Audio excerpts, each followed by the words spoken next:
Welcome back to Harmonious Spaces, everyone. And, I'm sure some of you are thinking colors again. We talked about those already, but trust me on this one. We're going to dive a little deeper this time into how colors can really make or break that peaceful feeling in your home. But before we get into all that, I want to give a quick shout out to SOS Realty, the folks who make this show happen. And let me tell you, these guys are not your average real estate agent. Oh, no. They go above and beyond. They don't just find you a house. They help you find a space that really vibes with your energy and helps you, reach your goals. I like that. Yeah. And they're big believers just like us in that whole idea of, your home should be your sanctuary, the peaceful, harmonious space. Right. So if you're out there and, still looking for that, haven't quite found it yet kind of space, check out SOS Realty. We've got all their details in the episode description. Mm-hmm. They really are the experts, when it comes to blending practicality of the whole Vaastu thing. So make sure your next move is, the best one yet. All right, so let's get back to our topic for today, the role of colors in creating peaceful spaces. Have you ever walked into a room and felt instantly just kind of like off? Oh, yeah. Like something just wasn't quite right, maybe a little too stimulating or maybe a little gloomy? Well, chances are the color of that room, it's playing a bigger role than you think. Oh, for sure. We often underestimate the power of colors. They can stir up all sorts of feelings, affect your mood, even how productive you are. It's true. And this isn't just, some airy-fairy idea. There's actual science behind it. Like different colors actually trigger different reactions in your brain. Like think about blue. It's associated with that calm and peace feeling, right? While red is more, energizing, gets you going. Oh, yeah. So true. Like that time I thought I'd be all cheery and paint my bedroom bright sunshine yellow. Oh. Wake up with a smile and all that. But let's just say I ended up feeling more like a restless chicken in a coop than, bathed in sunshine. Oh, no. And I couldn't figure it out, until Vaastu Shastra came into the picture. Exactly. Vaastu. It doesn't just look at colors as pretty or not pretty. It sees them as these representations of the 5 elements: earth, water, fire, air, and space. Right. And each direction in your home, it's connected to specific elements and energies. So it's not just about what looks good. It's about, aligning those energies for a balanced, harmonious space. It's like, thinking of your home as a canvas, and the colors are the brushstrokes that create the masterpiece of your life. Ooh, I like that. But Vaastu, it gives you that map, the guide to using each color in the right way for a more peaceful and fulfilling experience. Okay, so our homes are canvases, and we've got this Vaastu color guide. Where do we even start? Well, first we need to understand what Vaastu recommends for each direction. It's actually not as complicated as it sounds. Yep. Let's start with the east. It's connected with the sun, new beginnings, all that good stuff. And Vaastu suggests those light, warm colors like yellow gold, even a soft orange for this direction. Wow, the colors of a sunrise make sense. And, in India, we even use that turmeric yellow in the east for prosperity. Right. Right? Brings good luck. Exactly. See how these principles are already part of our culture? Yeah. Now for the West, it's all about Saturn, stability, introspection. Think like a quiet evening sky. Mm-hmm. Neutral or earthy shades work best here, like white silver or light gray. Okay, so east for new beginnings, west for winding down, finding that balance. What about the north? Yeah. This is where everyone wants to get things right, especially when it comes to, attracting wealth and good fortune.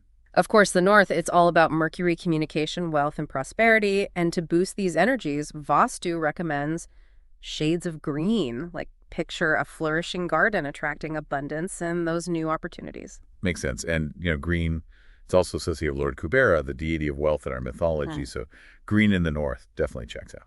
Absolutely. Now let's shift gears to the south. This is where Mars comes in, all that strength, passion, energy. So Vaastu recommends fiery colors like red or pink. Think bold, vibrant, just like the energy of Mars. Like a burst of energy. Okay, now what about the northeast? This is considered a very sacred direction, right? It is. It's associated with Jupiter, wisdom, spirituality, knowledge. And for the northeast, light yellow or white are the recommended colors. They bring clarity, tranquility, and spiritual growth. Like a peaceful temple or a serene meditation space. It's interesting how these colors are often connected to places of worship across so many cultures. Right, and that brings us to the northwest. It's governed by the moon. All about emotions, relationships, adaptability. Vaastu recommends white light blues or creams for this direction. Okay. They evoke peace, calmness, flow. Like a gentle river promoting harmony in relationships. Nice. Okay, let's move on to the Southwest. I always think of this as, the foundation of the home, the earth element, grounding stability family. What colors give us that feeling of a strong base? Well, for the Southwest, Vastu suggests earthy tones like beige, light brown, or terracotta. Think of the colors of the earth itself, that sense of security and grounding. Solid, dependable, just like Mother Earth. All right, lastly, we have the Southeast representing fire energy transformation enthusiasm. And to ignite those fiery energies, Vastu recommends orange, red, or pink tones, similar to the South, but with a focus on sparking creativity and passion. Wow, it's amazing how each direction has its own unique color palette and energy. It's like a language, a way our homes are communicating with us. It really is, and we've only just scratched the surface. I know, right? There's so much more to uncover. But before we get too carried away, let's take a quick break. And when we come back, we'll dive into some fascinating stories that show, how these principles actually work in real life. Those before and afters. Exactly. So stay tuned. Welcome back, everyone. Yeah. I always find those real-life stories so much more impactful than just the theory. It's like seeing those before and after pictures. Totally agree. Theories are important, but when you see how they actually play out in real homes, it just makes it all click. Exactly. So do you have any of those stories, any real-life examples where color, really made a difference? Oh, plenty. But there's this one that always comes to mind. It's about a family struggling to find peace in their own home. Oh, They had this beautifully decorated house, but there was always this tension and, like a simmering pot about to boil over. oh, that's got to be tough. Surrounded by beauty, but not feeling at peace. Right. And when we dug a little deeper, we found the culprit, the living room. Okay. It was painted this bright, bold red. Red itself isn't bad. It's all about where and how you use it, right? Exactly. But in this case, their living room was facing northwest. Ah, the direction of the moon, emotions, relationships. I see where this is going. You got it. The northwest. It needs calmness, peace, that gentle lunar energy. But this fiery red, it was amplifying the energy of Mars, all that action and passion. So it's like they were adding fuel to the fire with this color choice. Exactly. And it was affecting their communication, their relationships, their ability to just relax in their own living room. Makes sense. So what did you do? We suggested they repaint it a calming shade of blue, something more in tune with the Northwest's energy. And did it work? Did the blue bring peace to the living room? Oh, the change was incredible. The family said it felt like this wave of calm just washed over the space. Wow. Their conversations were less tense. They were laughing more, actually spending quality time together.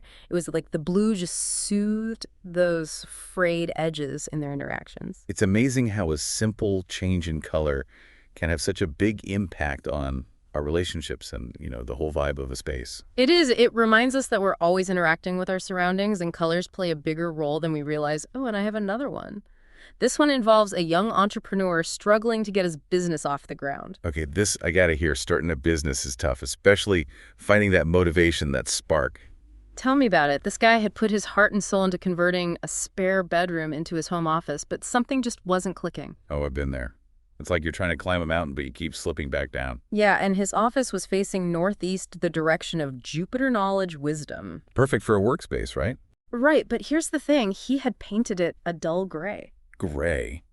But isn't that supposed to be calming neutral? It is. But while gray might work in some spaces in the northeast, it can actually dampen the energy, make it feel stuck.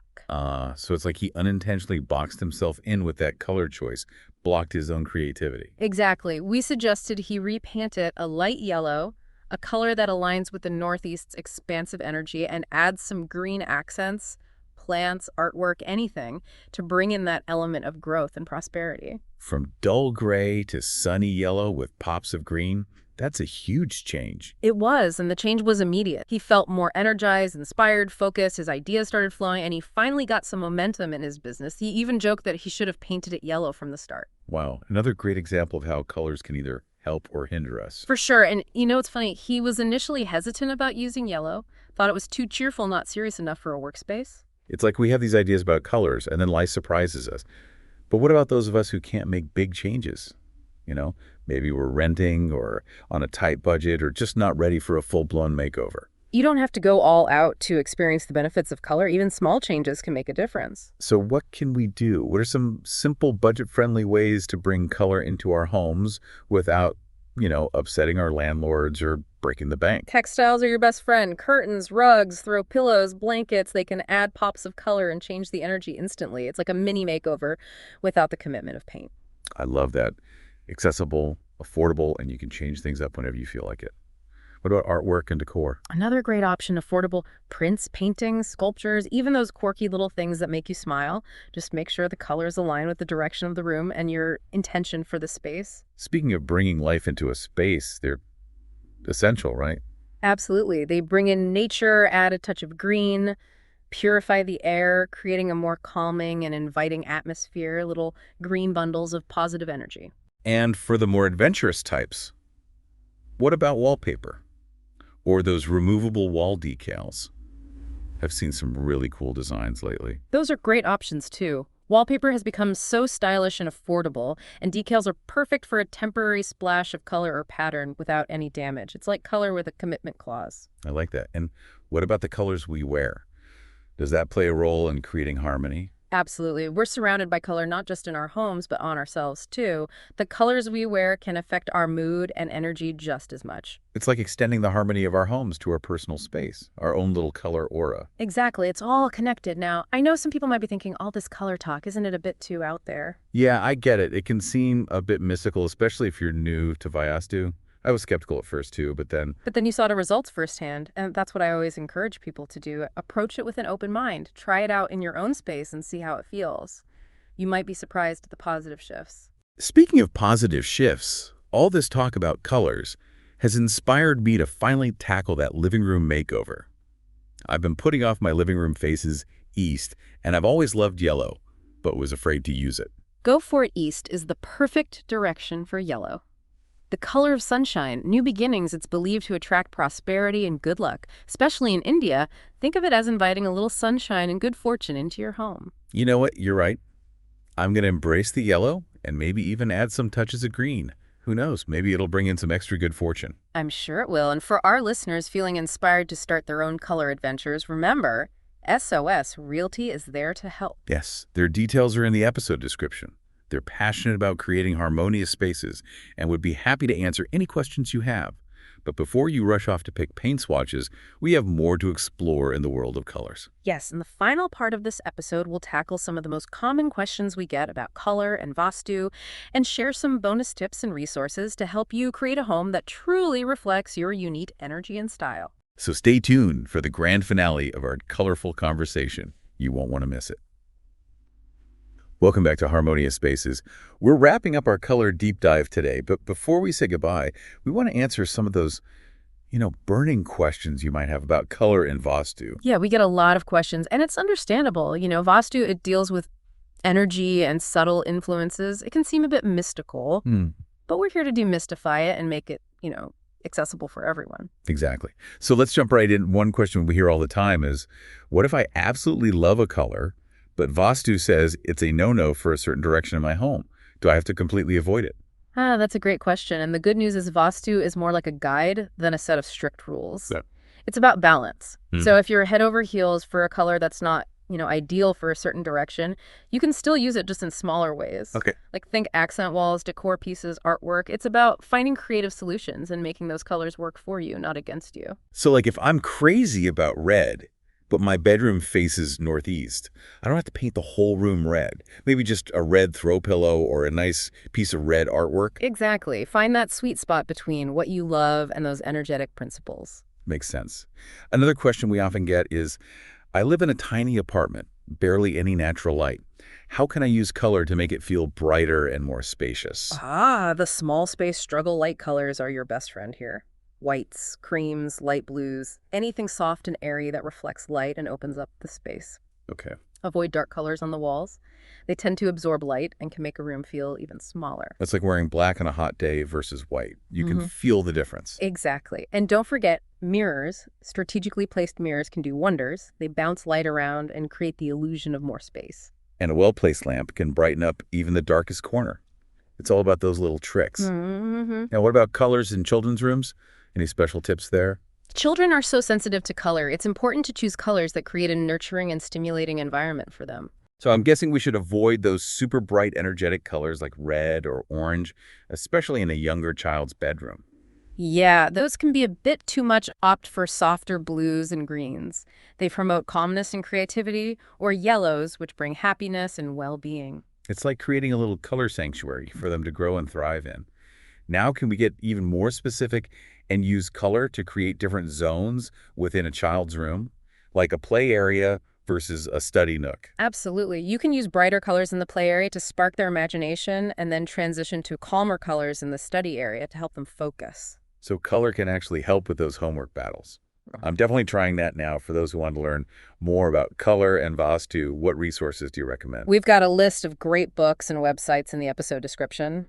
Some of our favorites are the Vaastu Workbook by Talavane Krishna, Color Design Workbook by Sean Adams and Vaastu, The Indian Art of Placement by Rohit Arya. Those are excellent starting points. And of course, if you're looking for personalized guidance, you can always reach out to our amazing sponsors, SOS Realty. They're the experts at blending Vaastu with practical design to create truly harmonious spaces. Absolutely. Their contact info is in the episode description, and I highly recommend connecting with them on LinkedIn if you need that extra support in your color journey. And that brings us to the end of our colorful exploration. It's been a pleasure sharing these insights with you. We hope you found it informative and inspiring. And before we go, we want to leave you with one final thought-provoking question. What if the colors around us are more than just decoration?